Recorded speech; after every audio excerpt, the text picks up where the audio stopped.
الحمد لله رب العالمين وصلى الله وسلم وبارك على نبيه الأمين وعلى آله وصحبه أجمعين.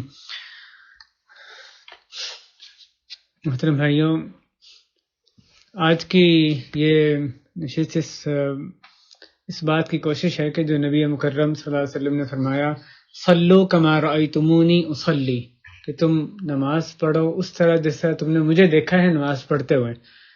تو اس کے بارے میں ایک یاد دہانی مقصود ہے کہ کچھ گزارشات اللہ کی توفیق سے یہاں رکھنی ہے.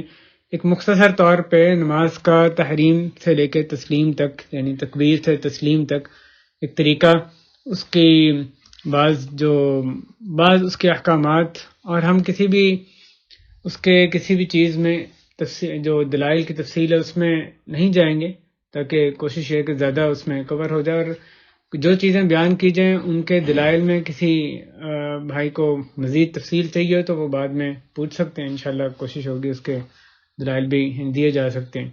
لیکن یہاں مقصد یہ کہ احکام کا ایک جو اس کی تلخیص ہے، خلاصہ، وہ یہاں پر ذکر کیا جائے. تو نبی کریم صلی اللہ علیہ وسلم کی نماز کا طریقہ تکبیر سے تسلیم تک، اللہ اکبر کہنے سے السلام علیکم ورحمۃ اللہ کہنے تک.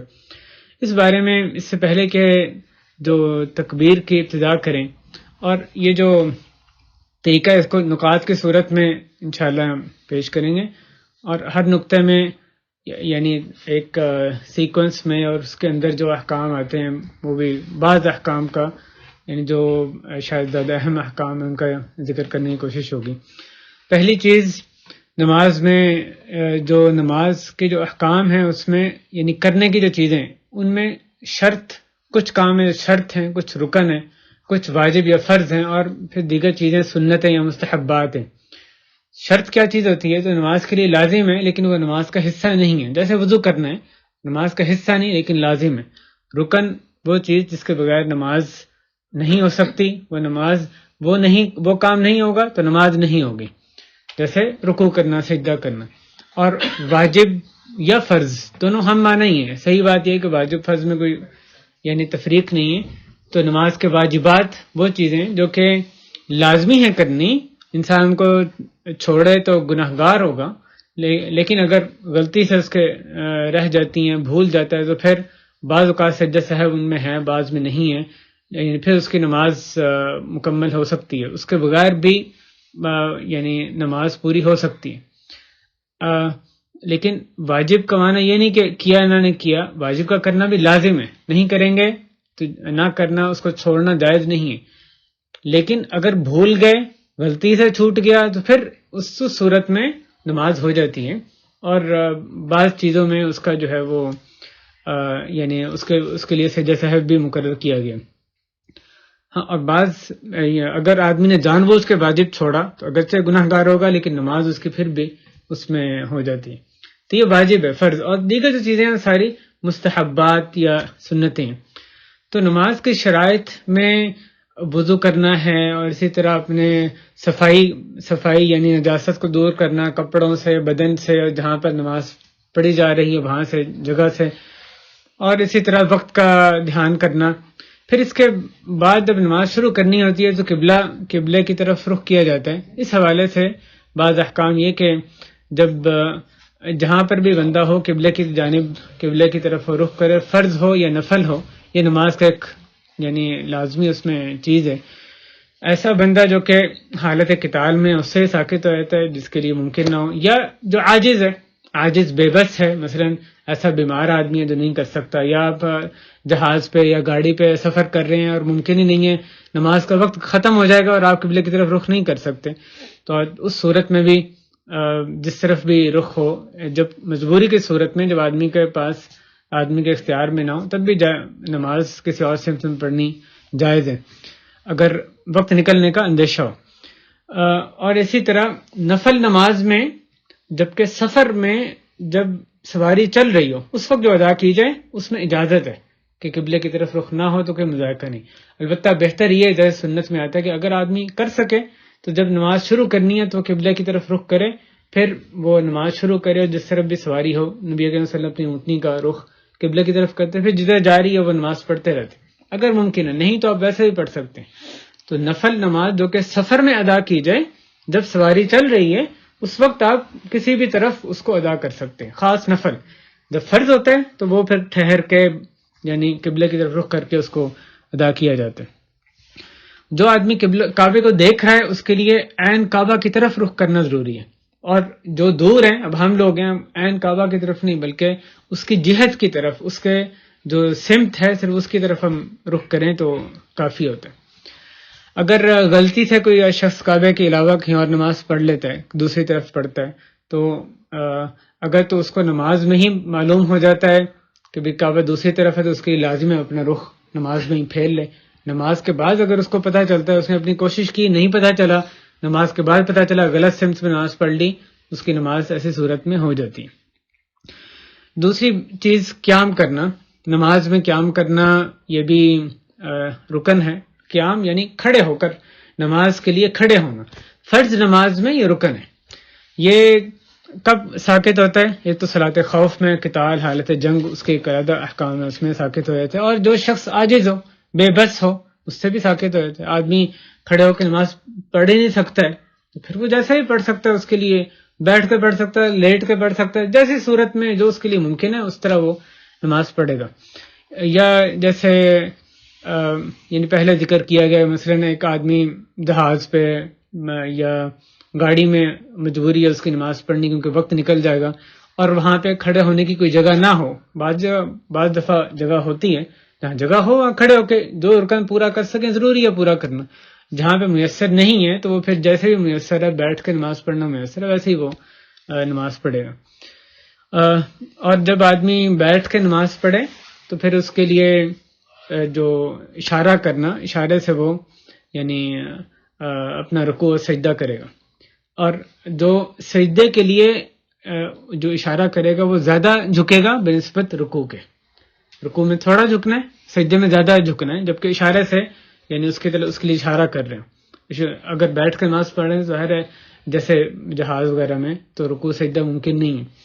اور لیکن اس میں یہ چیز کہ کوئی آگے اس کے کوئی مثلا تکیہ رکھ لیا جائے، کوئی اور ایسے کبھی میزیں مسجدوں میں ایسے رکھی ہوتی ہیں کرسیاں کہ اس کے آگے ایک اور پھٹا ہوتا ہے، اس کے اوپر لوگ سجدہ کرتے ہیں. یہ غلط چیز ہے، یہ خلاف سنت طریقہ ہے. اشارے کا مطلب اشارہ ایسے ہی ہوگا جھک کے، یعنی کوئی اور چیز ایسے لائیں اس کے اوپر سجدہ کریں، یہ نہیں ٹھیک ہے. جو اپنا ماتھا ٹیکنا وہ زمین پہ ٹیکنا ہے، نہیں ٹیک سکتے تو ماتھا نہیں ٹیکنا، کسی اور چیز پہ اونچی چیز رکھ کے اس پہ نہیں سجدہ کیا جاتا ہے. سفینہ یعنی بحری جہاز یا ہوائی جہاز، اس کی بات ہو گئی ہے، اس میں کھڑے ہو کے نماز پڑھنا ضروری ہے. لیکن اگر کوئی خطرہ ہو یا ممکن نہ ہو تو پھر بیٹھ کے نماز پڑھنے کی اجازت ہے. اگر ایک آدمی مریض ہے یا بیمار ہے، بوڑھا ہے، اور اس کی وجہ سے وہ ٹیک لگا کے نماز پڑھنی یعنی کھڑے ہو سکتا ہے، کھڑے ہونے کے لیے اس کو ٹیک لگانا پڑتا ہے تو پھر یہ بھی جائز ہے. لاٹھی پہ، دیوار سے، ستون سے ٹیک لگانا جب اس کی ضرورت ہو تو پھر یہ اس میں حرج نہیں ہے. اچھا، جو نفلی نماز ہے اس میں قیام رکن نہیں ہے. نبی کریم صلی اللہ علیہ وسلم بیٹھ کے بھی پڑھتے تھے تو اس میں نفلی نماز میں جائز ہے. اور جمع بھی آپ صلی اللہ علیہ وسلم کرتے تھے کہ بھی بیٹھ کے نماز پڑھی اور پھر جب رکوع سے پہلے آپ پھر نمازی کھڑا ہو جائے، جو باقی آیتیں اس میں پڑھنی ہے وہ پڑھے اور پھر رکوع کرے، سجدہ کرے، دوسری رکعت میں پھر بیٹھ جائے، پھر رکوع سے پہلے کھڑا ہو جائے. تو یہ بھی طریقہ بھی سنت ثابت ہے کہ نماز میں یعنی قیام کھڑے ہو کے اور بیٹھ کے نماز پڑھنے کو جمع کرنا. یہ صرف نفل وطر، چاہے وطر بھی ہوں تو اس میں اس کی اجازت ہے. فرض نماز میں کھڑے ہو کر نماز پڑھنا رکن ہے.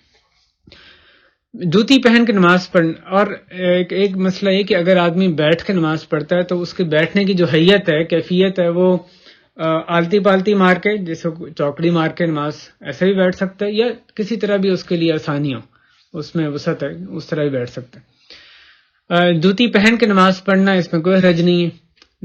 آدمی ننگے پاؤں بھی پڑھ سکتا ہے، جوتی پہن کے بھی پڑھ سکتا ہے. اور اس میں افضل یہ کہ آدمی تکلف نہ کرے، یعنی جان بوجھ کے، جیسا کہ جوتی پہنی ہے نماز پڑھنے، جوتی اتارے نہیں.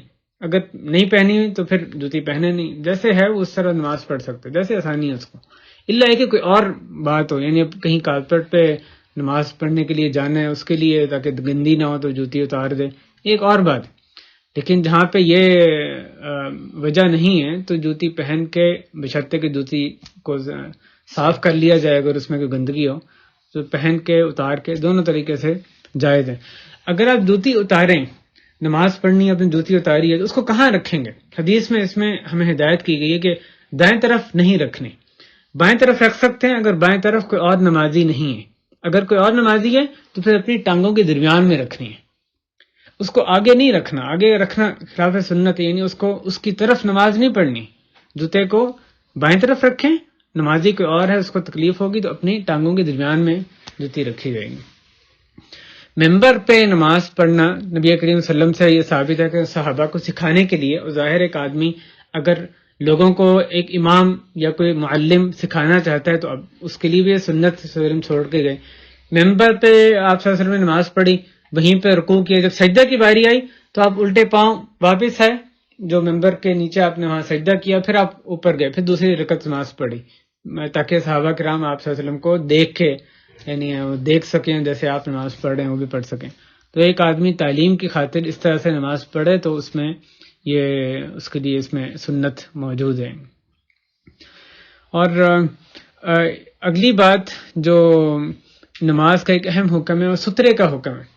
جب نماز شروع کرنی ہے تو یہ خیال رکھنا کہ سترے کے پیچھے نماز پڑھنی ہے۔ سترہ کوئی بھی چیز جو تھوڑی سی بلندی کی ہو اس کو نمازی اپنے آگے رکھ لے۔ اس کی جو مقدار ہے وہ حدیث میں مؤخرۃ الرحل، یعنی 1-2 بالشت اس کی مقدار ہو تو کافی ہے۔ یعنی اگر ایک ایسی چیز صرف حد بندی لائن لگا لینا، جس حدیث میں یہ بعض دفعہ بتایا جاتا ہے کہ ایک لائن لگا لی ہے تو وہ بھی کافی ہے، یہ حدیث ٹھیک نہیں ہے۔ کوئی چیز ہونی چاہیے آگے، کچھ نہ کچھ بلندی کی چیز ہونی چاہیے، 1-2 بالش جیسے علماء نے ذکر کیا، آگے چیز رکھی جائے تو وہ سترے کا کام دے گی۔ سترہ کتنی دور ہو؟ سترہ ایسے ہو کہ جہاں نبی علیہ وسلم کھڑے ہوتے ان کے اور سترے کے درمیان 3 ہاتھ کی مسافت ہوتی۔ جہاں پہ آپ سجدہ کرتے تھے وہاں سے سترے کے درمیان میں ایک بکری گزرنے کی جگہ صحابہ نے بتائی کہ اتنی جگہ ہوتی تھی۔ تو سترے کے بالکل ساتھ نہیں لگنا، سترہ جہاں رکھا ہے اس کے بالکل ایسا نہیں کہ جب سجدہ کر رہے ہیں تو سترے کے ساتھ آپ کا سر تقریباً لگ جائے، ان کا تھوڑا سا فاصلہ رکھنا ہے، درمیان میں کچھ جگہ ہو، تو ایک بکری گزرنے کی جگہ بتائی گئی، یعنی کچھ جگہ ہو لیکن بہت دور بھی نہ ہو، جیسے نبی صلی اللہ علیہ وسلم نے فرمایا کہ جب یعنی وَلْيَدْنُ مِنْهَا، اور وہ سترے کے قریب ہو، تو بہت دور بھی نہیں بالکل ساتھ بھی نہیں، تھوڑا سا فاصلہ سجدے کی جگہ سے سترے کا ہونا چاہیے۔ اور ہمیں حکم یہ دیا ہے کہ سترے کی طرف جب نماز پڑھیں، اگر کوئی آدمی آگے سے پھر گزر رہا ہے آپ کے سترے کے درمیان سے تو اس کو روکا جائے، اگر وہ نہ رکے اس کو زبردستی روکا جائے، فَإِنَّ مَعَهُ قَرِينٌ، حدیث میں آتا ہے اس کے ساتھ شیطان ہے، اس کو زبردستی روکا جائے کہ وہ آگے سے نہ گزرے، سترے کے پیچھے سے اس نے گزرنا ہے، پیچھے سے گزرے۔ سترے کے بارے میں یہ ایک ایسی چیز ہے جو کہ نماز میں خشوع اختیار کرنے میں مدد دیتی ہے۔ نبی صلی اللہ علیہ وسلم فرمایا سترے کی ایک حکمت بیان کرتے ہوئے کہ لا يقطع الشیطان علیہ صلاتہ، شیطان اس کی نماز نہ توڑ دے یا اس کی نماز خراب نہ کرے، اس کا مفہوم ایسا ہے۔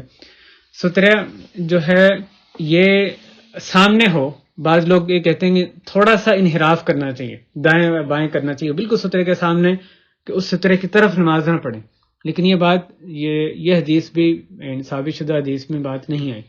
تو سترے کے بالکل سامنے نماز پڑھنا ہے درست ہے۔ لاٹھی بھی سترہ ہو سکتی ہے، لاٹھی کوئی ڈنڈا گاڑ دیا جائے وہ سترے کے طور پہ، وہ بھی ٹھیک ہے، ضروری نہیں کہ لمبی ایسے کوئی پھیلی ہوئی چیز ہے، صرف ایک لاٹھی ہے اس کے پیچھے نماز پڑھ لیں تو وہ بھی درست ہے۔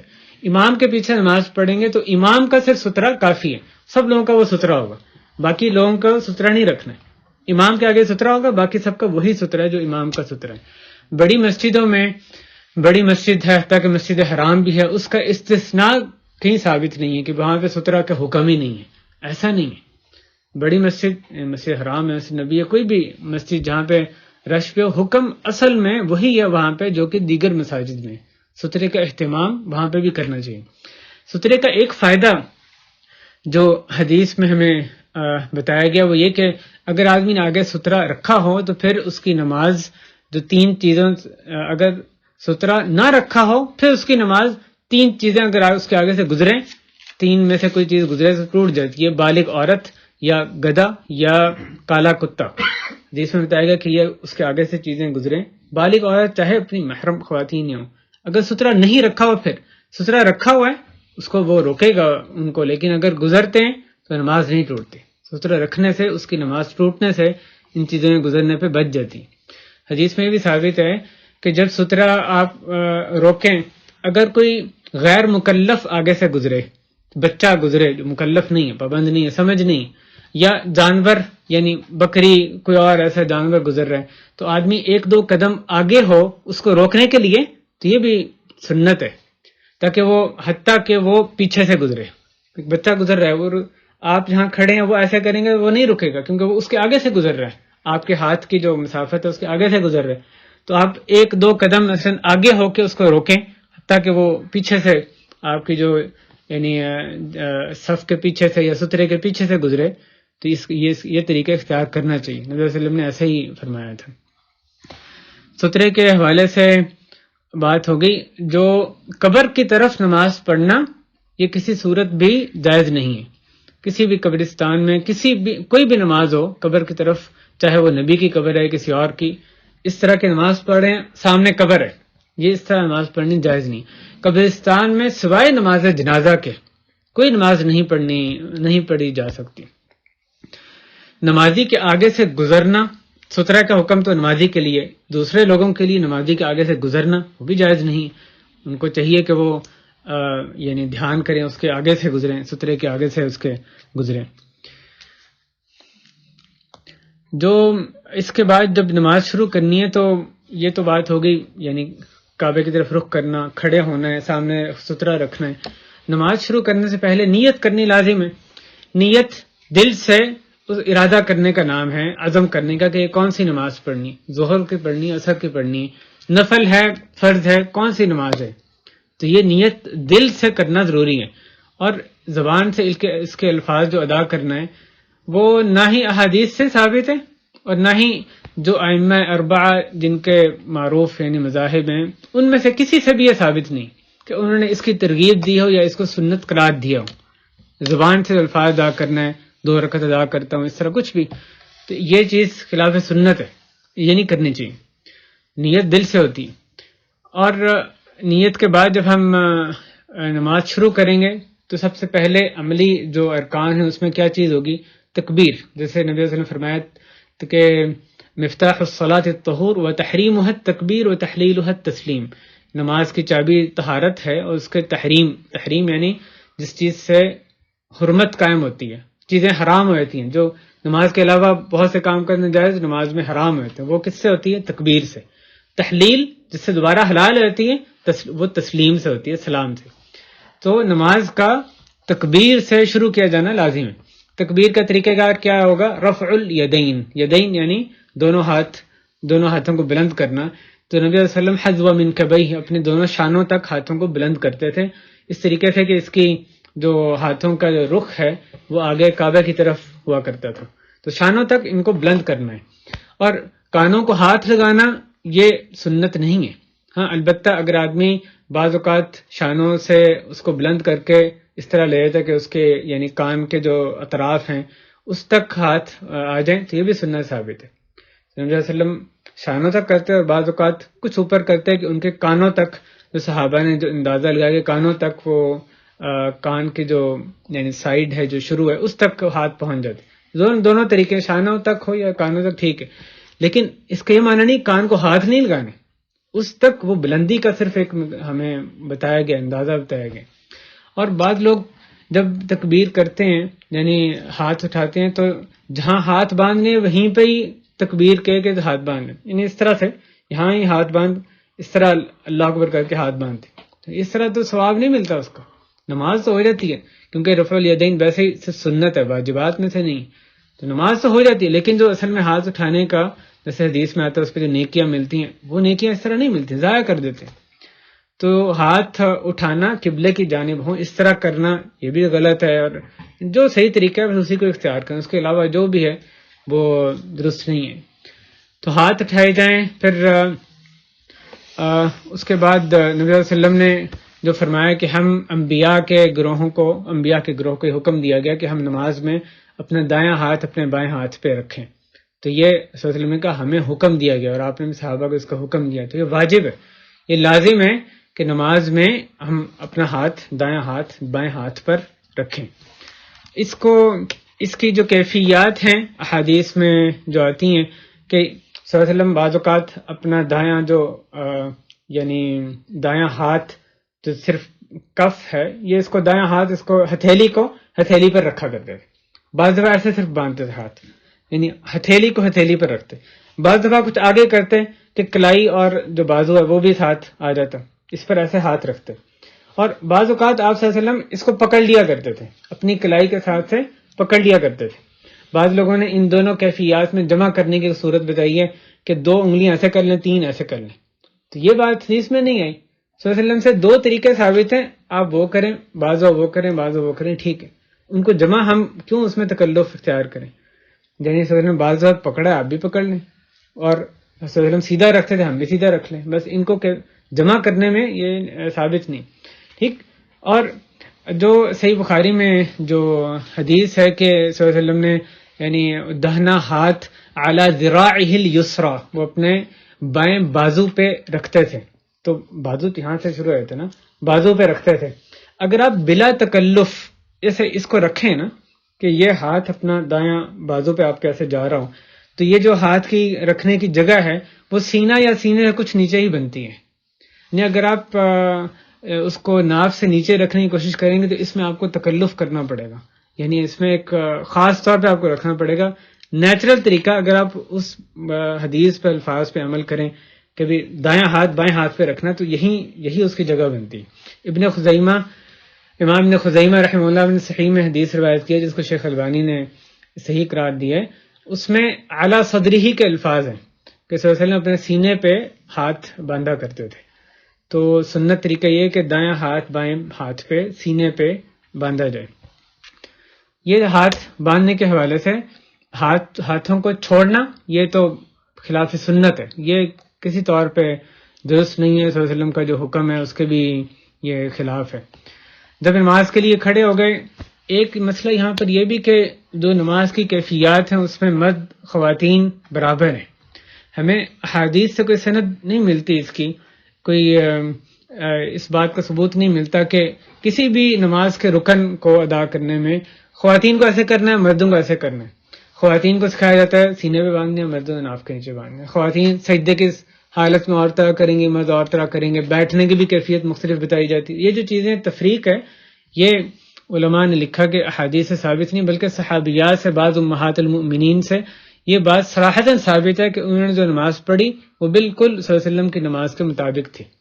اور صلی اللہ علیہ وسلم نے جب حکم دیا صلو کما رأیتمونی اصلی، کہ میری طرح نماز پڑھو، تو اس میں مرد خواتین اصل حکم اسلام کا یہ کہ احکام عام ہوتے ہیں، دونوں اس میں شامل ہیں. تو جب تک کوئی تخصیص نہ آئے، خاص طور پہ نہ بتایا جائے کہ یہ حکم خاص مردوں کے لیے، بعض جماعت نماز خاص مردوں کے لیے مثلا، تو تب تک وہ احکام سارے جو کیفیات بتائی گئیں وہ ساری دونوں کے لیے عام ہوں گی.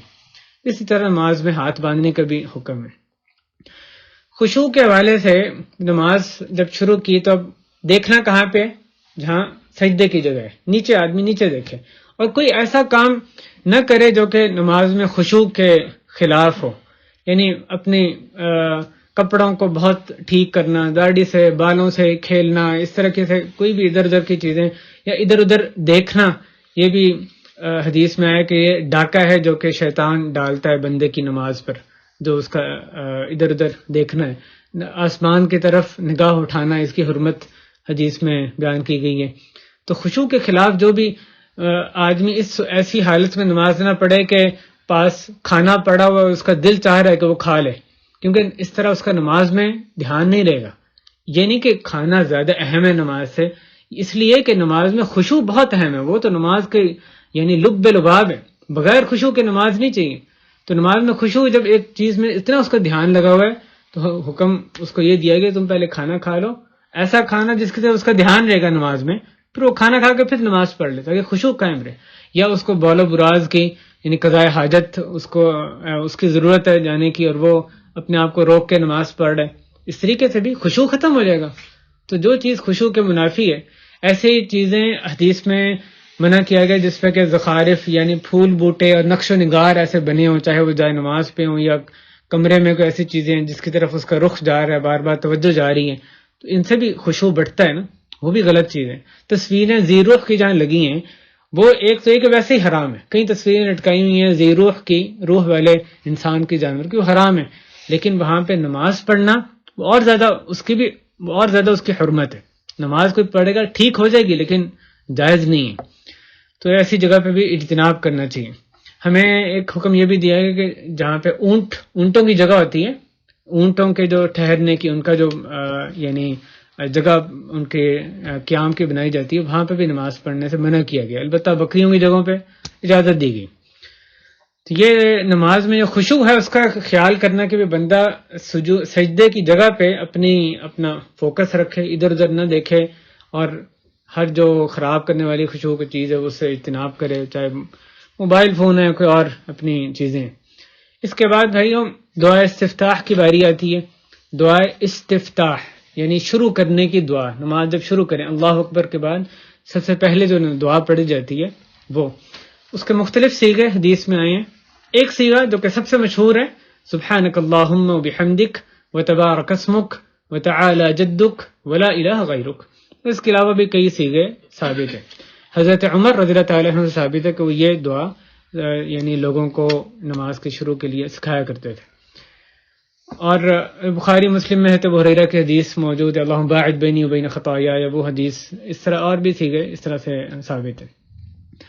اس کے بعد جو قرآن کی تلاوت شروع ہوگی تو اس میں سب سے پہلے لازمی ہے کہ سورہ فاتحہ پڑھی جائے، جو کہ رکن ہے، ہر رکعت میں اس کو پڑھنا لازمی ہے۔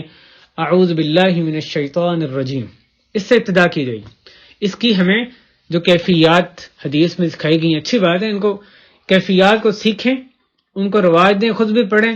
ایک سے زیادہ سیغے بتائے گئے ہیں، ہم بھی بعض دفعہ وہ پڑھیں، بعض دفعہ پڑھیں، ثواب حاصل کریں۔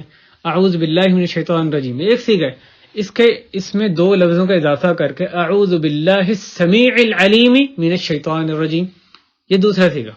اور تیسرا ہے کہ یہ پورا اعوذ باللہ السمیع العلیم من الشیطان الرجیم من ہمزہ ونفخہ ونفثہ۔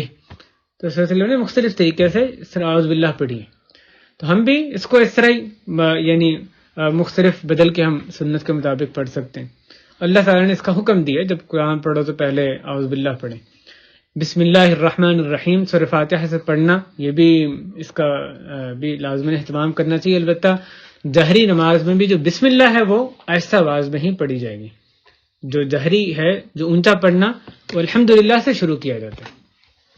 اب آگے جو الحمدللہ سے تلاوت شروع کی جائے گی تو اس میں جو جہری نمازیں ہیں، یعنی فجر کی نماز ہے، مغرب عشاء کی پہلی دو رکھتے ہیں، یا جمعے کی نماز ہے، خسوف کی نماز ہے، عیدین کی نماز ہے، استسقاء کی نماز ہے، ان سب میں اونچی آواز سے پڑھی جاتی ہے۔ جبکہ جو باقی نمازیں ظہر اثر کی نمازیں ہیں یا مغرب عشاء کی بعد کی رکھتے ہیں، ان میں آہستہ آواز سے پڑھی جاتی ہے۔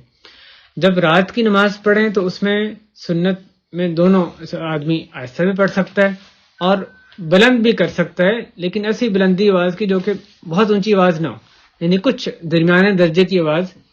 آہستہ بھی پڑھ سکتا ہے، کہ آہستہ سے مراد یہ نہیں کہ دل میں پڑھے، زبان ہلانی تو ضروری ہے ورنہ نماز نہیں ہوگی، زبان ہلا کے الفاظ ادا کرے، لیکن صرف خود ہی ہلا رہا ہے، کسی اور کو آواز نہیں آ رہی، تو آہستہ سری بھی پڑھ سکتا ہے اور جہری بھی پڑھ سکتا ہے۔ رات کی نماز میں دونوں طریقے ثابت ہے، ایسی جہر، ایسی بلندی کے یعنی متوسط درجے کی اس کی آواز ہو۔ تو یہ جو اس کے بعد سورہ فاتحہ، یہ تو جہری اور سری کی بات ہوگی۔ سورہ فاتحہ پڑھنے میں یہ رکن ہے، ضروری ہے ہر آدمی کے لیے کم از کم قرآن کی یہ مقدار سورت اس کو لازماً یاد ہونی چاہیے۔ جس آدمی کے طاقت ہی نہ ہو یاد کرنے کی، نہیں ہوتی یاد، مثلا کوئی آدمی ایسا ہے تو اس کو حدیث میں آیا سبحان اللہ والحمد للہ ولا الہ الا اللہ واللہ اکبر ولا حول ولا قوت الا باللہ، یہ اس کو کفایت کرے گا۔ اور سنت یہ ہے کہ سورہ فاتحہ پڑھتے وقت ایک ایک آیت علیحدہ پڑھی جائے، الحمد للہ رب العالمین الرحمن الرحیم، اس طریقے سے کان یقطع آیۃ آیہ، کہ صلی اللہ علیہ وسلم ہر آیت کو یعنی علیحدہ کر کے پڑھتے تھے، یہ بہتر طریقہ ہے۔ سنت یہ ہے کہ الگ الگ ہر آیت پڑھی جائے۔ اور بھائیو قرآن کی تلاوت میں یعنی سنت یہ ہے کہ ورتل القرآن ترتیلا، ایسا اچھی آواز میں ترتیل کے ساتھ، تغنوا بالقرآن، قرآن کو اچھی آواز کے ساتھ اس کو مزین کر کے پڑھا جائے۔ زین القرآن بأصواتکم، بہرحال یعنی اچھی آواز میں ایک ایسے پڑھنا جیسے کہ ایک کتاب پڑھی جا رہی ہوتی ہے، اس طریقے سے نہیں قرآن کو پڑھا جاتا، اس کو ایک اچھی آواز میں پڑھا جاتا ہے۔ البتہ یہ نہیں کہ جو اہل فسق جیسے موسیقی کرتے ہیں اس کے خاص اس کے پیٹرن پہ پڑھا جائے، ظاہر ہے یہ غلط ہے، لیکن اچھی آواز میں اس کو پڑھنا چاہیے، اور جو تجوید کے معروف احکام ہیں ان کی کوشش کرنی چاہیے کہ ان کی پاسداری کریں۔ سورہ فاتحہ میں پوری سورہ فاتحہ اس کو سورہ فاتحہ سیکھیں، آگے سکھائیں، وہ ثواب کا کام ہے۔ اس میں ایک لفظ مالک یوم الدین، اس کو متواتر سنت میں دونوں طریقوں سے اس کا ثبوت ملتا ہے، مالک یوم الدین اور ملک یوم الدین، دونوں طرح رسول کریم صلی اللہ علیہ وسلم نے اس لفظ کو پڑھا ہے، مالک یوم الدین اور ملک یوم الدین۔ مقتدی کا اس سورت کو پڑھنا جب سری نماز ہے، یعنی آہستہ آواز سے جو پڑھی جاتی ہے، تو وہ بندہ اگلا الگ نماز پڑھ رہا ہے یا مقتدی ہے اور سری نماز ہے، یا ایسی جہری نماز جس میں کہ اس کو امام کی آواز نہیں آ رہی، تو ایسی صورتوں میں تو لازمی ہے پڑھنی، اس نے پڑھنی، خاموش نہ کھڑا ہے۔ البتہ جب امام کی آواز اس کو آ رہی ہے تو پھر علماء کی دونوں رائے ہیں، یعنی اس کو پڑھ بھی سکتا ہے، نہیں بھی پڑھ سکتا، اور اگر پڑھے تو بہرحال اس میں ایک طویل اختلاف علماء کا موجود ہے کہ اس میں جہری نماز جبکہ امام کی آواز اس کو آ رہی ہو۔ تو اس کے علاوہ اس کے علاوہ عموماً سورہ فاتحہ جو ہے وہ یعنی رکن ہے، لیکن اس صورت میں اس میں اختلاف پایا جاتا ہے۔ سورہ فاتحہ کے بعد جو سورت پڑھی جاتی ہے وہ سنت یہ ہے کہ سورہ فاتحہ کے بعد کوئی سورت یا کسی جگہ سے بعض آیات پڑھی جائیں، حتیٰ کہ نماز جنازہ میں بھی یہ سنت ہے کہ سورہ فاتحہ کے بعد پہلی تکبیر کے بعد سورہ فاتحہ پڑھیں، اس کے بعد کوئی اور سورت ساتھ پڑھی جائے۔ تو جو بعد کی سورت ہے وہ جو بعد والی رکھتے ہیں فرض نماز میں، یعنی ظہر، عصر، مغرب، عشاء کی جو بعد کی ایک یا دو رکھتے ہیں، اس میں ان کا یہ پڑھنا یعنی نبی کریم صلی اللہ علیہ وسلم سے نہ پڑھنا ثابت ہے، اور کبھی کبھار آپ نے پڑھا بھی ہے، اس میں بعد کی رکعتوں میں کبھی کبھار نبی کریم صلی اللہ علیہ وسلم نے پڑھا بھی ہے۔ صحیح مسلم میں ہے، تو وہ صحیح مسلم میں حدیث ہے جس میں یہ صاف یعنی صراحت آ رہی۔ تو جو سورہ فاتحہ کے بعد تلاوت کی جاتی ہے اس کی مقدار مختلف ہوتی ہے، لمبی پڑھی جاتی ہے، چھوٹی پڑھی جاتی ہے، نمازوں کے لحاظ سے بھی مختلف ہوتی ہے۔ فجر میں سب سے لمبی تلاوت ہوتی ہے، ظہر، عصر اور عشاء میں قدرے یعنی متوسط درجے کی ہوتی ہے، مغرب میں غالباً چھوٹی ہوتی ہے، عموماً چھوٹی ہوتی ہے، بعض اوقات سے انہوں نے مغرب میں لمبی پڑھی کہ عام طور پہ اس میں چھوٹی پڑھی جاتی ہے۔ اس طریقے سے، اور کبھی آدمی فجر میں بھی کوئی عارضہ لاحق ہو، سفر میں ہے، بیمار ہے کوئی ایسے، تو تب چھوٹی پڑھ لے، تب بھی نماز تو ہو جاتی ہے اس کی، یعنی وہ درست ہے۔ سفر میں تو یہی سنت سے ثابت ہے کہ بھی لمبی نماز کی بجائے یعنی تھکاوٹ ہوتی ہے، ایک مشکل ہوتی ہے، اس میں نماز میں تخفیف کی جاتی ہے۔ یہ اونچی اور آہستہ تلاوت کے حوالے سے اور قرآن کی ترتیل وہ بات گزر گئی۔ امام اگر نماز پڑھاتے ہوئے کوئی غلطی کرے تو مشروع یہ ہے، یہ یعنی چاہیے یہ کہ جو مقتدی ہے وہ اس کو لقمہ دے، اس کی تصحیح کر دے۔ اس کے بعد ہم رکوع کی طرف آتے ہیں۔ جب تلاوت ختم ہو جائے، آمین کرنا ضروری ہے۔ سورہ فاتحہ کے آخر میں غیر المغضوب علیہم ولا الضالین، اس کے بعد آمین کہنا سنت ہے، اور اگر امام کے پیچھے پڑھ رہے ہیں تو جب جہری نماز ہے اس کی آواز آ رہی ہے تو نبی صلی اللہ علیہ وسلم نے فرمایا کہ امام اس لیے بنایا گیا کہ اس کی اقتداء کی جائے، جب وہ اللہ اکبر کہے تم اللہ اکبر کہو۔ پھر اس حدیث میں بھی کہا کہ جب وہ کہے غیر المغضوب علیہم ولا الضالین فقولوا آمین، تو تم کہو آمین، کیونکہ جس کا آمین کہنا فرشتوں کے آمین کہنے کے موافق آ گیا، وہ ایک وقت میں آیا تو اس کے گزشتہ گناہ معاف فرما دیا جاتے۔ تو امام کے ولا الضالین ختم کہنے کے بعد مقتدیوں کا بھی، امام تو کہی گئی، مقتدیوں کا بھی آمین کہنا یہ سنت ہے، اور جب آپ اکیلے پڑھ رہے ہیں پھر آپ ایسا آواز سے تب بھی آمین کہیں گے۔ اس کے بعد جو رکوع کی طرف آتے ہیں، رکوع میں کس طریقے سے مقتدی کے لیے یا جو بھی آدمی نماز پڑھ رہا ہے جب وہ تلاوت سے فارغ ہو تو سنت یہ کہ تھوڑا سا وقفہ کیا جائے، حتیٰ کہ اپنا سانس ہے وہ یعنی واپس آ جائے، اور پھر رکوع کیا جائے. امام ابن قیم رحمہ اللہ بیان کرتے ہیں جیسا کہ ایک سبحان اللہ کہنے کا وقت ہے، اتنا وقت ٹھہر کے پھر اللہ اکبر کیا جائے. یعنی ایک یہ کہ مثلا آپ پڑھیں وَلَمْ يَكُنْ لَهُ كُفُوًا أَحَدٌ اللہ اکبر، یہ سنت یہ کہ تھوڑا سا ٹھہرا جائے، کفوا احد اللہ اکبر، تھوڑا سا ٹھہر کے پھر تکبیر رکوع کی تکبیر کہی جائے. رکوع میں جب جائیں تو اس وقت رکوع میں جا کے ایسے ہی اپنے ہاتھ کس طرح سے رکھنے. اس سے پہلے کہ ہم اس کے پہ بات کریں، سنت یہ ہے جو احادیث سے چیز ثابت ہے کہ جو رکوع سے پہلے ہاتھ اٹھائے جائیں، رفع الیدین کیا جائے. نبی کریم صلی اللہ علیہ وسلم کے سے بہت سی احادیث میں بخاری مسلم میں موجود ہیں، یہ بات ثابت ہے کہ کان یرفع یدیہ قبل الرکوع، کہ وہ رکوع سے پہلے اور رکوع سے اٹھنے کے بعد اپنے ہاتھ اٹھایا کرتے تھے. جس طرح تکبیر تحریمہ میں اٹھائے جاتے ہیں، اسی طرح اس موقع پہ بھی اٹھانے سنت ہے.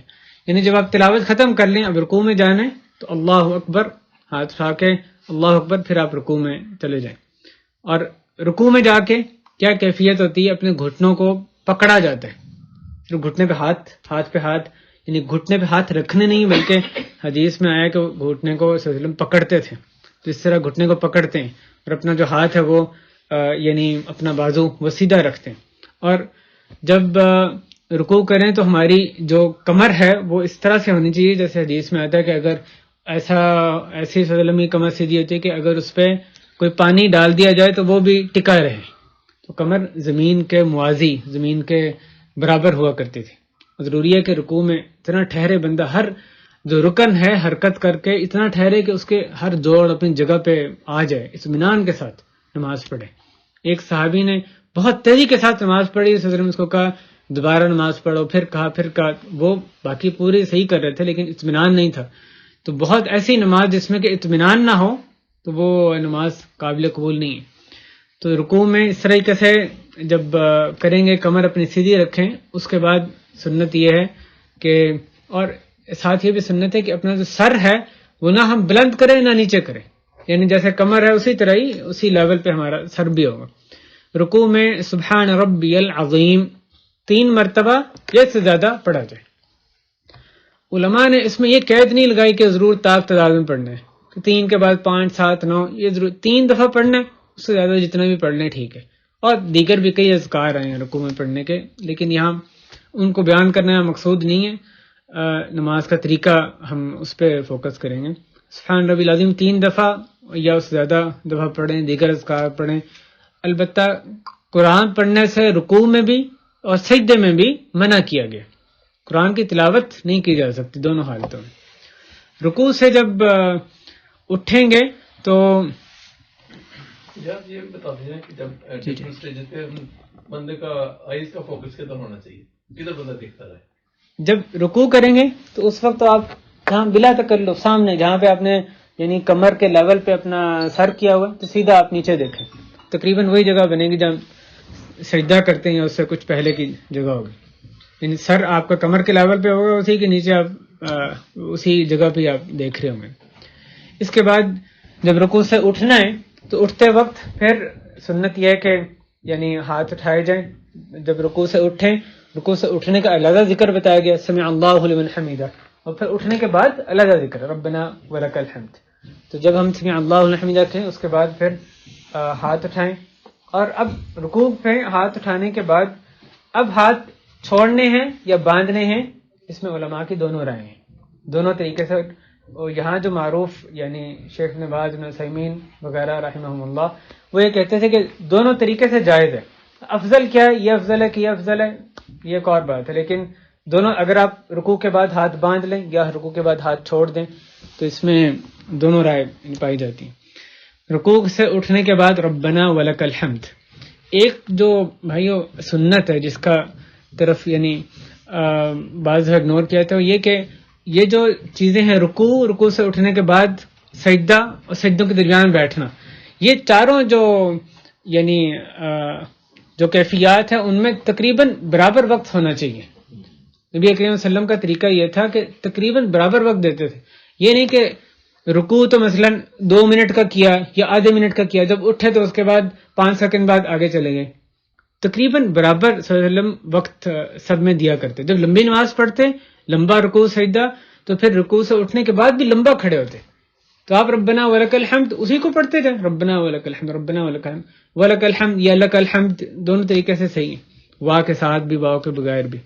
تو ایک جیسی مقدار رکھنا, رکوع سے اٹھنے کے بعد جس کو قوما بھی کہا جاتا ہے, قوما, یا اور تیسری چیز سجدہ, سجدے دونوں سجدوں کے درمیان بیٹھنا. یہ جو چاروں کیفیات ہیں ان میں تقریباً برابری ہونی چاہیے. اس کے بعد اس کے بعد سجدے کی باری ہے. سجدے میں جاتے وقت کس طرح سے ہاتھ رکھنے ہیں, اس میں راجح بات یہ ہے کہ پہلے ہاتھ رکھے جاتے ہیں, بعد میں گھٹنا زمین پہ رکھا جاتا ہے.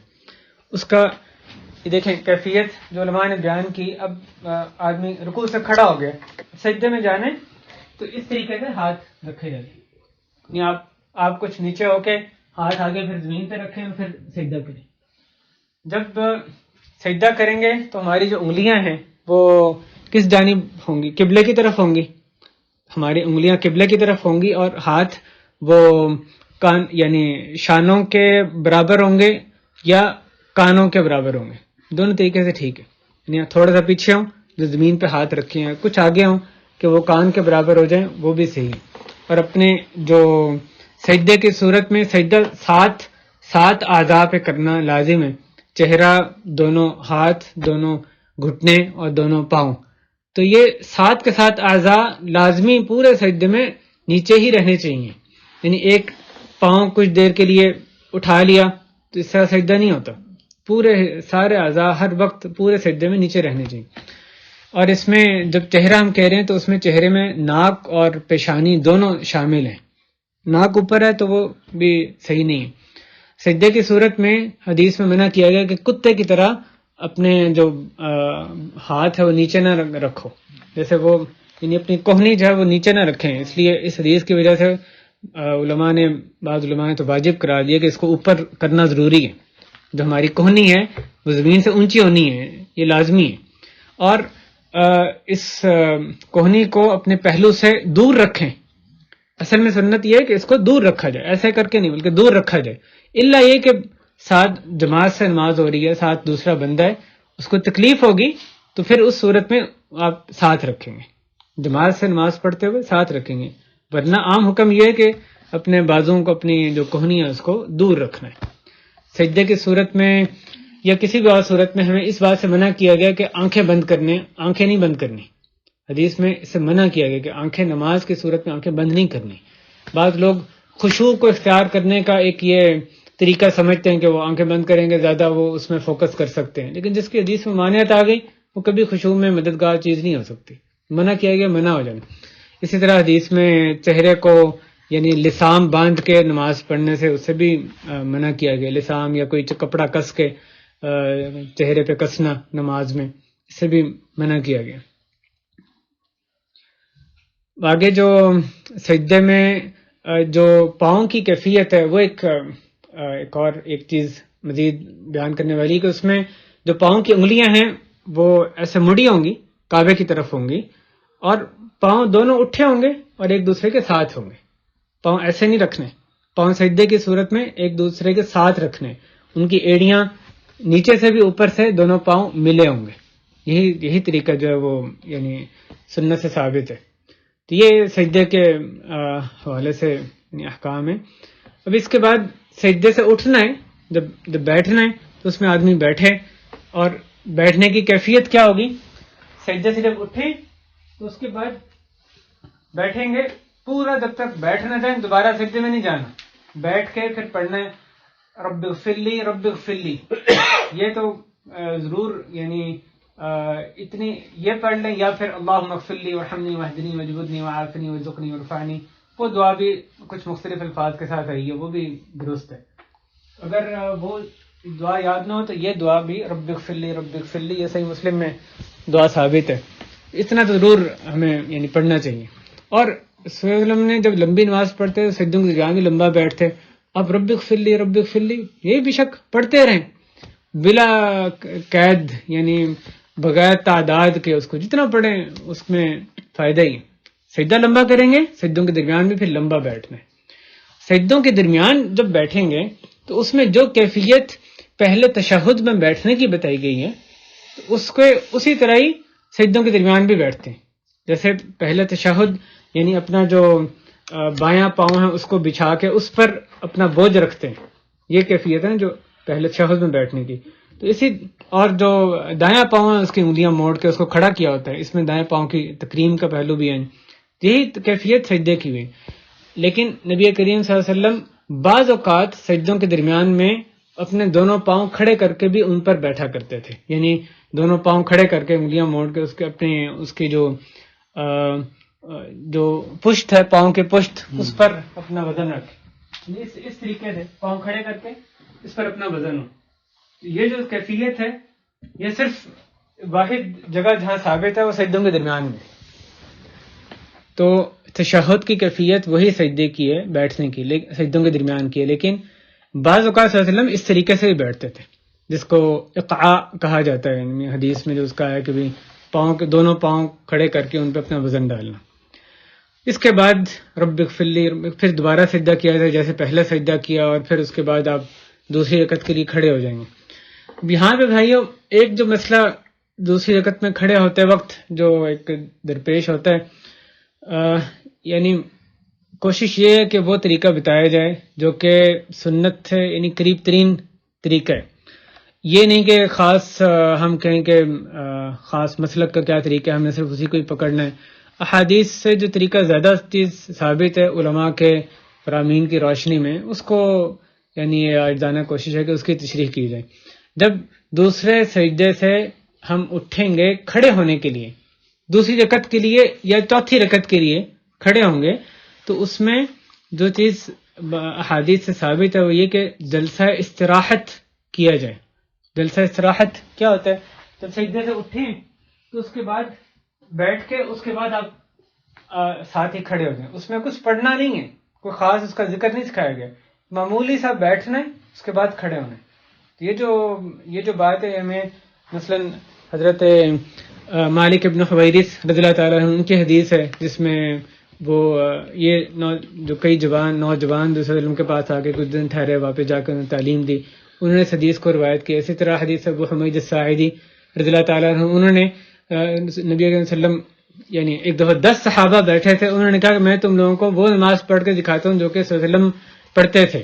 انہوں نے اس نماز میں یہ جلسہ استراحت کر کے دکھایا اور سب صحابہ نے اس پہ اتفاق کیا کہ یہی نماز ہے جو صلی اللہ علیہ وسلم کی نماز تھی. تو یہ صلی اللہ علیہ وسلم کی یہ بھی سنت ہے، جو نہیں کرے گا نماز ہو جائے گی، یقیناً ہو جائے گی بلا شک، کوئی واجبات میں سے نہیں ہے، لیکن ایک سنت جو چیز ثابت ہے اس میں کریں گے تو زیادہ ہمیں یقیناً اس میں ثواب ملے گا. اب اس کے بعد جب آدمی کھڑا ہو جائے، اس کے بعد جب کھڑے ہوئے تو دوبارہ آپ ہاتھ باندھ لیں گے. جو ہاتھ اٹھانا ہے یا اس مسئلے کچھ بعد میں کرتے ہیں. دوسری رکعت کے لیے کھڑے ہو گئے، دوسری رکعت میں بسم اللہ الرحمن الرحیم، بعض علماء نے کہا کہ اعوذ باللہ بھی ہر رکعت میں پڑھی جائے گی.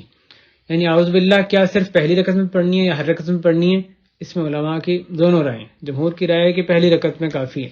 بہرحال بسم اللہ الرحمن الرحیم یہ تو پڑھنی ہی ہے، اس کے بعد الحمدللہ آخر تک جیسے پہلی رکعت پڑھی اسی طرح دوسری رکعت بھی ادا کریں گے، پھر رکوع کریں، سجدے کریں، دونوں جیسے پہلے بیان کیا گیا. اب اس کے بعد جب تشہد کی باری آتی ہے تو تشہد اول یعنی پہلا تشہد، تو اس میں بیٹھنے کا طریقہ بیان کر دیا گیا. سجدوں کے درمیان میں جیسے بیٹھتے ہیں کس طرح سے بیٹھنا ہے، اس میں اپنے جو ہاتھ ہیں وہ کہاں ہم رکھیں گے؟ اپنے جو یعنی ران پر یا گھٹنوں پہ، دونوں طریقے سے حدیث میں ہے. جو آپ بیٹھیں گے ہاتھ یہاں بھی ہو سکتے ہیں، کچھ آگے بھی ہو سکتے ہیں. تو یہاں پہ ہاتھ رکھیں اور پاؤں ہمارا بایاں پاؤں بچھا ہوگا، اس پر وزن ہوگا، دایاں پاؤں کھڑا ہوگا، اس کی جو انگلیاں ہیں وہ قبلے کی جانب ہوگی. اور اس حالت میں یعنی سنت یہ ہے کہ ہاتھوں کو چھوڑ دیا جائے، ڈھیلا چھوڑ دیا جائے. اس طریقے سے سیدھا ہاتھ رکھنے ہی نہیں سنت. اس میں حدیث میں صاف وضاحت ہے کہ ہاتھوں کو ڈھیلا چھوڑ دیا جائے، یعنی یہ جو ہماری کوہنی ہے وہ ساتھ پہلو کے ساتھ لگ رہی ہے. اور پھر وہی جو انگلی ہلانے کا مسئلہ ہے، یعنی اس میں مختلف کیفیات یا اس میں یعنی مختلف اقوال ہیں. جو زیادہ جو راجح مسئلہ علماء نے بیان کیا جو سنت کے قریب تر لگتا ہے، وہ یہ کہ جب آدمی تشہد میں بیٹھے تو اس وقت اپنی جو دائیں ہاتھ کی انگلیاں ساری بند کر لیں، ایسے کر لیں، اور یہ انگلی قبلے کی جانب اس سے اشارہ کریں، جو جس کو شہادت کی انگلی کہا جاتا ہے، تو اس کو اس سے قبلے کی طرف اشارہ کریں۔ نبی صلی اللہ علیہ وسلم نے فرمایا کہ یہ شیطان پر لوہے سے بھی زیادہ بھاری ہوتی ہے، تو اس سے آدمی یعنی توحید کی، ایک اللہ کی توحید کی گواہی دیتی، تو اس کو اس سے اشارہ کرے، اور وہ اس کو ہلانا، یحرکھا بھی بعض حدیث میں ثابت ہے کہ یعنی ہلکا اس میں حرکت دی جائے۔ ایک اس کی کیفیت یہ کہ دو کیفیات حدیث میں آئی ہیں، یا تو پوری انگلیاں جمع کر کے اکٹھی کر کے گھٹنے، یہ جو ناخن یعنی انگوٹھا ہے اس کو اس پر رکھ لیا جائے، یا یہ کہ یہ دو انگلیاں ایسے اور اس کا ہلکا بنایا جائے اور اس طریقے سے رکھا جائے۔ یہ دونوں کیفیات صلی اللہ علیہ وسلم بعض دفعہ ایسے بعض دفعہ ایسے رکھتے تھے۔ ایک یہ طریقہ ہے پوری انگلیاں بند کر کے، یعنی جو انگلی ہلانی، جب انگلی اٹھانی ہے تشہد میں، اس میں ایک یہ طریقہ ہے پوری انگلیاں بند کر کے، جیسے ہم عام طور پہ ایسے اشارہ کرتے ہیں نا، اور دوسرا طریقہ یہ ہے کہ یہ انگلی جو شہادت یعنی درمیان والی انگلی ہے اس کا انگوٹھے کے ساتھ ہلکا بنایا جائے، ہلکا اس طرح دائرہ سے بن گیا، اور یہ انگلی ظاہر ہے جو شہادت کی ہے وہ آگے قبلے کی جانب ہوگی۔ تو اس طریقے سے یہ شروع سے آخر تک تشہد میں اس کو اٹھائے رکھنا یہ سنت سے ثابت ہے۔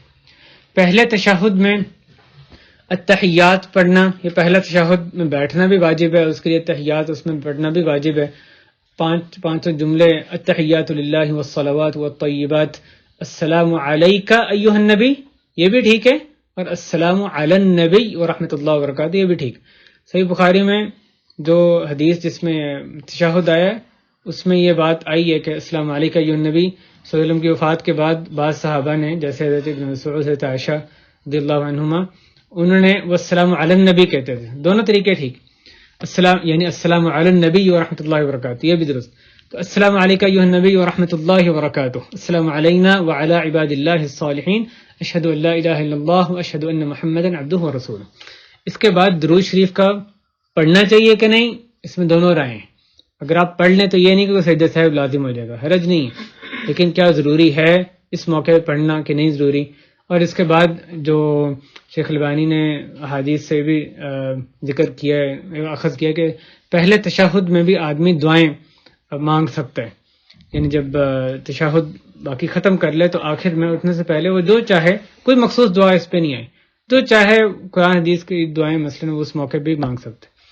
اب اس کے بعد تیسری رکعت کے لیے کھڑا ہونا ہے، اگر تو فجر ہے تو اور بات ہے، اگر یعنی ظہر، عصر، مغرب، عشاء، تیسری رکعت کے لیے جو کھڑا ہونا ہے اس موقع پہ جو نبی کریم صلی اللہ علیہ وسلم سے ثابت یہ کہ آپ چار موقعوں پہ ہمیشہ ہاتھ اٹھایا کرتے تھے، اور باقی جو حرکت ہیں اس کے علاوہ وہ کبھی کبھار اٹھاتے تھے۔ ایک تو نماز کے شروع میں، ایک رکوع سے پہلے، ایک رکوع کے بعد، اور چوتھا جو موقع ہے وہ جب آپ صلی اللہ علیہ وسلم تشہد سے کھڑے ہوتے تھے، تشہد سے تیسری رکعت کے لیے کھڑے ہوتے، تو جب آپ بیٹھے ہوں تشہد پورا پڑھ لیں، اس کے بعد جب آپ کھڑے ہوں گے تو اللہ اکبر، اس کے بعد آپ ہاتھ اٹھا کے پھر یعنی ہاتھ باندھیں۔ باقی جتنے بھی موومنٹس ہیں، یعنی مثلا آپ رکوع کے بعد کھڑے ہیں، اب ربنا ولک الحمد، آپ نے سجدے میں جانا ہے تو اس وقت ہاتھ اٹھانا، یا جب آپ دوسری رکعت کے لیے کھڑے ہیں اس وقت ہاتھ اٹھانا، تو بعض اوقات صلی اللہ علیہ وسلم نے ہر موومنٹ پہ ہی اٹھائے، کسی بھی آپ حرکت پہ اٹھا سکتے ہیں، غلط نہیں ہے، لیکن جو چار موقع ہیں اس میں آپ صلی اللہ علیہ وسلم نے باقاعدگی اختیار کی، باقی کسی موقع میں باقاعدگی نہیں، تو دونوں میں یعنی فرق ہے۔ اگر کسی کو آپ اٹھاتا دیکھیں گے بھی دوسری رکعت کے لیے کھڑا ہوا ہاتھ اٹھا رہا ہے، اس کو یہ نہ کہ غلط کر رہے، صلی اللہ علیہ وسلم نے بعض دفعہ اٹھایا ہے، لیکن جو مواظبت یعنی باقاعدگی اختیار کی ہے وہ ان چار موقعوں پہ۔ تیسری رکعت میں اور چوتھی رکعت میں جیسے ذکر کیا گیا کہ فرض نماز میں جو تیسری چوتھی رکھتے ہیں اس میں کوئی یعنی صلی اللہ علیہ وسلم نہیں پڑھا کرتے تھے، اور کبھی بعض دفعہ صلی اللہ علیہ وسلم نے پڑھا بھی ہے، ایک آیتیں زیادہ آیتیں آپ اس وقت پڑھ بھی سکتے ہیں، صلی اللہ علیہ وسلم سے ثابت ہے، تو یہ نہیں کہ غلطی سے ہم نے پڑھ لیں، نہیں، جان بوجھ کے بھی آپ بعض اوقات پڑھیں تو اس میں کوئی حرج کی بات نہیں، جب صلی اللہ علیہ وسلم نے پڑھی ہیں تو پھر ہم بھی پڑھ سکتے ہیں۔ تو یعنی ہمیشہ یہ کہ کبھی اس کے بعد کچھ بھی نہیں پڑھنا، ایسی بات نہیں ہے، بعض اوقات صلی اللہ علیہ وسلم نے بعض دفعہ پڑھی بھی ہے، لیکن جو آخری رکعتوں کی تلاوت ہوتی تھی صلی اللہ علیہ وسلم کی، جب آپ نے کی تلاوت تو وہ پہلی رکعتوں سے یعنی چھوٹی ہوا کرتی تھی، اس سے آدھی مقدار اس کی ہوا کرتی تھی. یہ تیسری رکعت اور چوتھی رکعت، تیسری اور چوتھی ویسے ہی ہے جیسے باقی کیفیات میں، جیسے پہلی دوسری کا ذکر کیا گیا. آخر میں جو اب آخری جو تشہد ہے اس پہ ہم آتے ہیں.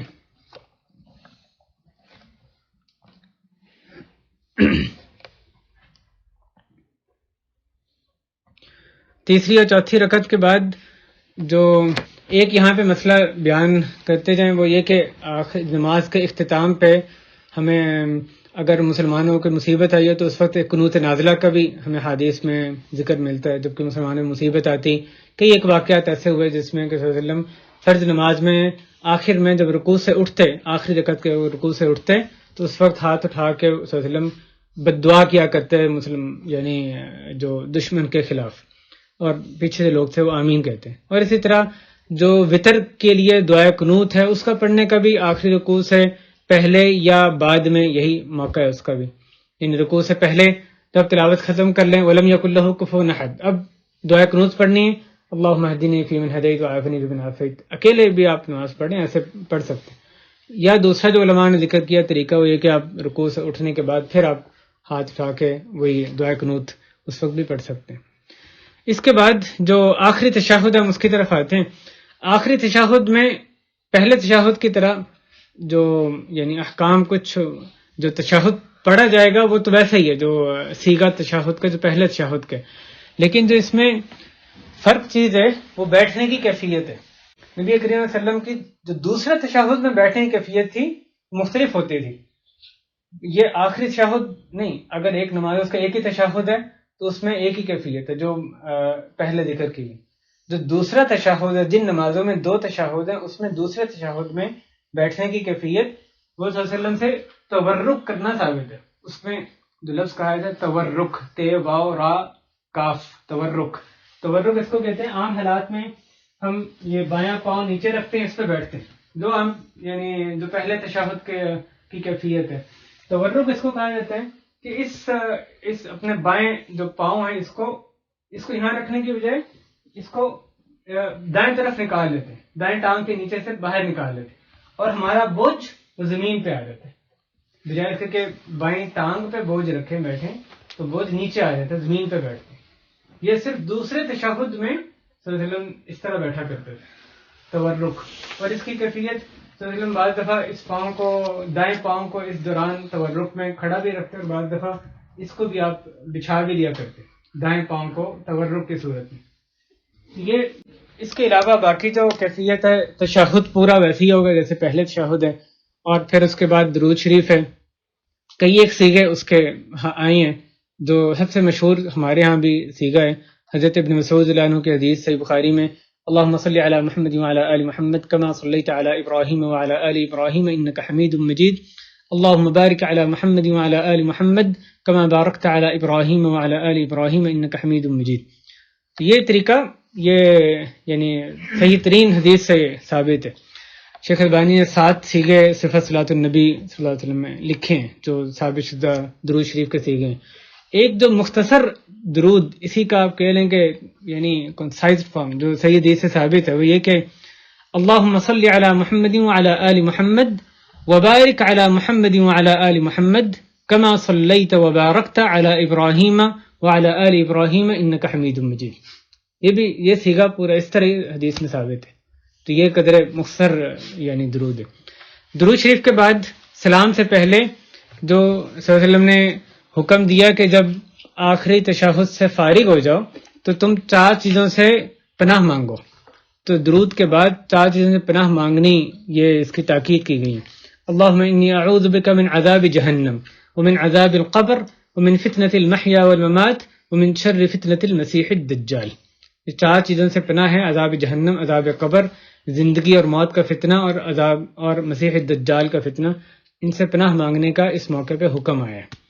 باقی جو دعائیں ہیں اس موقع پہ کئی دعائیں سکھائی گئی ہیں، لیکن جو حکم دیا گیا ہے جو بہت تاکید کی گئی ہے وہ یہ 4 چیزوں کی. سب سے پہلے درود شریف کے بعد اب یہ دعا پڑھیں. اس دعا کے بھی کچھ مختلف سیغے، یعنی کسی میں عذاب جہنم پہلے، کسی میں عذاب قبر پہلے ذکر آ گئے، 4 چیزیں وہی ہیں، لیکن اس کے سیغے تھوڑے تھوڑے اختلاف ہیں، احادیث میں جو مختلف الفاظ ہیں، ان سے پناہ یہ سب سے پہلے مانگنی، اس کے بعد جو دعا چاہے مانگے۔ یہ جو 2 موقع ہیں نا حدیث میں، یعنی نماز میں 2 موقع ہیں جس پہ کہا گیا کہ یہ خاص دعا، جو یعنی دعا مانگنے کے موقع ہیں۔ ایک سجدے میں، سب قمین ان یستجاب لکم، کہ وہ بہت بندہ سب سے زیادہ اللہ کے قریب ہوتا ہے، تو دعا خوب کرو، بہت امکان ہے وہ دعا قبول ہوگی۔ اور دوسرا یہ جو موقع ہے سلام سے پہلے، 4 چیزوں سے پناہ مانگ کے پھر آپ جو دعائیں چاہیں مانگ سکتے ہیں۔ وہ دعائیں مانگیں جو قرآن حدیث میں ثابت ہیں تو بہت اچھا ہے، اور بہت چیزیں ثابت ہیں۔ وہ نہ بھی ہوں تو عربی میں آپ کچھ بھی مانگیں، وہ بھی یعنی جائز ہے۔ اور کئی دعائیں جو خاص اس موقع پہ ہمیں صحابہ سے ملتی ہیں، ان کو بھی یاد کیا جا سکتا ہے۔ اس کے بعد آخری چیز بھائیو، سلام کرنے میں جو ہمیں یعنی سلام کرنا بھی نماز کا رکن ہے، اور سلام کرنے کی کیفیت کیا ہے؟ دائیں بائیں سلام کرنا۔ السلام علیکم ورحمۃ اللہ، جب صلی اللہ علیہ وسلم سلام کرتے تو صحابہ کہتے ہیں کہ آپ کے جو رخسار کی جو سفیدی ہے وہ ہم دیکھتے تھے، یعنی آپ اتنا منہ موڑتے کہ آپ کے رخسار پیچھے سے نظر آتا، پیچھے نماز پڑھنے والوں کو۔ تو آدمی کو جب سلام کریں اتنا آپ اپنا سر موڑیں کہ پیچھے سے نظر آئے، یعنی پورا جو چہرہ آپ کو اس طرف ہو جائے۔ السلام علیکم ورحمۃ اللہ، السلام علیکم۔ اور درمیان میں یہ لوگوں میں ایک غلط چیز مشہور ہوئی ہے، درمیان میں ایک طرف کر کے ایسے وقفہ کرتے ہیں پھر ایسے کرتے ہیں، یہ نہیں ثابت ہے۔ جو چیز حدیث میں ہے بس وہی کرنا ہے، ایک طرف سلام پھیرا پھر دوسری طرف سلام پھیرنا۔ اور حدیث میں اس کے 3 طریقے مختلف جو سیغے بتائے گئے ہیں سلام کے، ایک یہ کہ دونوں طرف السلام علیکم ورحمۃ اللہ کہا جائے، جو کہ یہاں بہت مشہور ہے۔ دوسرا یہ کہ صرف دائیں طرف السلام علیکم ورحمۃ اللہ وبرکاتہ کہا جائے، وبرکاتہ اضافہ کیا جائے صرف دائیں طرف، بائیں طرف السلام علیکم ورحمۃ اللہ۔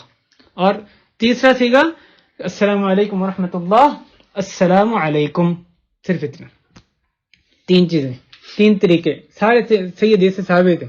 السلام علیکم ورحمۃ اللہ دونوں طرف، یا دائیں طرف زیادہ ہوگا بائیں طرف کم ہوگا، کس طرح سے؟ وہ برکاتہ ادھر ہوگا اور دوسری طرف نہیں ہوگا، ورحمۃ اللہ دائیں طرف ہوگا اور بائیں طرف نہیں ہوگا، صرف السلام علیکم ہوگا۔ اور ظاہر ہے اگر ایک آدمی، جہاں پہ آدمی ایسی جگہ جماعت کروا رہا ہے کہ بھی پیچھے والے جو ہیں وہ سنت کے سے اتنے واقف نہیں ہیں، فتنے کا اندیشہ ہے، تو وہاں پہ اس سے احتراز کرنا چاہیے، نہیں اجتناب کرنا چاہیے، لوگوں کو فتنے میں نہیں ڈالنا۔ جہاں پہ آپ تعلیم دے سکتے ہیں یا اپنے کلوز سرکل ہے وہاں پہ اور بات ہے، آدمی خود نماز پڑھ رہا ہے تب تو آپ اپلائی کر سکتے ہیں نا ان سنتوں کو۔ بعض دفعہ صلی اللہ علیہ وسلم سے ایک دفعہ سلام کرنا بھی ثابت ہے، جیسے شیخ البانی نے لکھا ہے کہ ایک دفعہ سلام کہ آدمی ہلکا سا دائیں طرف اپنا چہرہ پھیرے، السلام علیکم ورحمۃ اللہ، بس صرف اتنا کہنا، اس میں پورا موڑا نہیں جاتا، ایک طرف کیا جاتا ہے تو پھر ہلکا سا دائیں طرف رخ کر کے اس کو سلام کیا جاتا ہے۔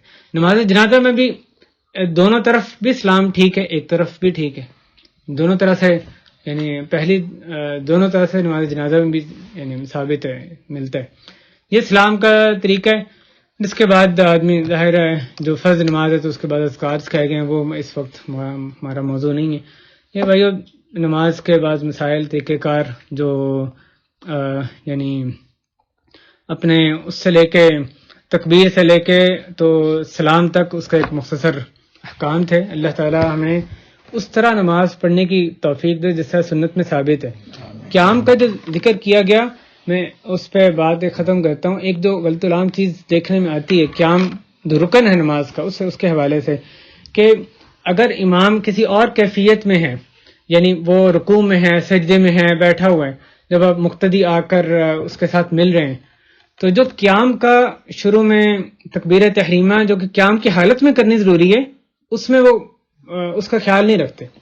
وہ آئیں گے ساتھ جب ملنا ہے تو اللہ اکبر، یعنی وہ جھکے ہوں گے جبکہ انہوں نے تکبیر کہی، تو یہ جائز نہیں ہے۔ جب تکبیر تحریمہ کہنی ہے، امام کسی اور کیفیت، آپ نے بھی اللہ اکبر کر کے اس کے ساتھ مل جانا، لیکن جب آپ تکبیر تحریمہ کہیں گے تو لازماً آپ کو کھڑے ہونا ہے۔ فرض نماز ہے نا، فرض نماز میں قیام رکن ہے، تو آپ نے تکبیر تحریمہ کہنی ہے تو ضروری ہے کہ آپ کھڑے ہوں، جھک کے تکبیر تحریمہ نہیں کرنی۔ اللہ اکبر، پھر اللہ اکبر، اور آپ جو بھی کیفیت ہے رکوع سجدہ اس کے ساتھ آپ مل جائیں گے۔ اللہ تعالی ہمیں سنت کے مطابق نماز سیکھنے، سکھانے پڑھنے کی توفیق عطا فرمائے. اس کی جو ظاہری کیفیت ہے اس کو بھی، اور جو باطنی کیفیت ہے خشوع خضوع اس کے معانی سمجھنے، اس میں بھی اللہ تعالی ہماری مدد فرمائے. اہل خانہ پہ بھی اللہ تعالیٰ خصوصی رحم اور کرم فرمائے، ان کے کاموں میں آسانی فرمائے. ہماری اس مجلس کو اللہ مبارک بنائے. اللہ اس مجلس کو مبارک بنا. یہاں بیٹھنا اپنے لیے اپنی بارگاہ میں قبول فرما لے. اے اللہ کہنے سننے کی غلطی کو معاف فرما. جو کچھ صحیح تھا اس کو یاد رکھنا، اس پہ عمل کرنا آسان بنا دے، شرح صدر فرما دے. اے اللہ سنت کے عین مطابق ہمیں اپنی زندگی گزارنے کی، نماز پڑھنا اور دیگر عبادات کرنے کی توفیق عطا فرما. اے اللہ ہماری پریشانیوں کو دور فرما، گناہوں کو معاف فرما. اے اللہ قرضوں سے نجات عطا فرما. اے اللہ ہمارے والدین کی بخشش فرما، ان کی مغفرت رحمت فرما. جو دنیا سے چلے گئے ان کو جنت میں جگہ عطا فرما، قبروں کو جنت کے باغیچے بنا، ہمیں ان کے لیے صدقہ جاریہ بنا. ہماری اصلاح فرما، اولاد کی اصلاح فرما، دینداری ہمارے گھروں میں پیدا فرما. بے دینی کا مکمل طور پہ ہمارے گھروں سے اللہ خاتمہ فرما دے. دین پر عمل کرنے کے لیے ہمیں شرح صدر عطا فرما دے. سینوں کو اللہ کھول دے. اے اللہ حق بات کے لیے سینوں کو کھول دے. اے اللہ حق بات کے لیے ہم سب کے سینوں کو کھول دے. صلی اللہ وسلم وبارک علی نبینا محمد وعلی آلہ وصحبہ اجمعین.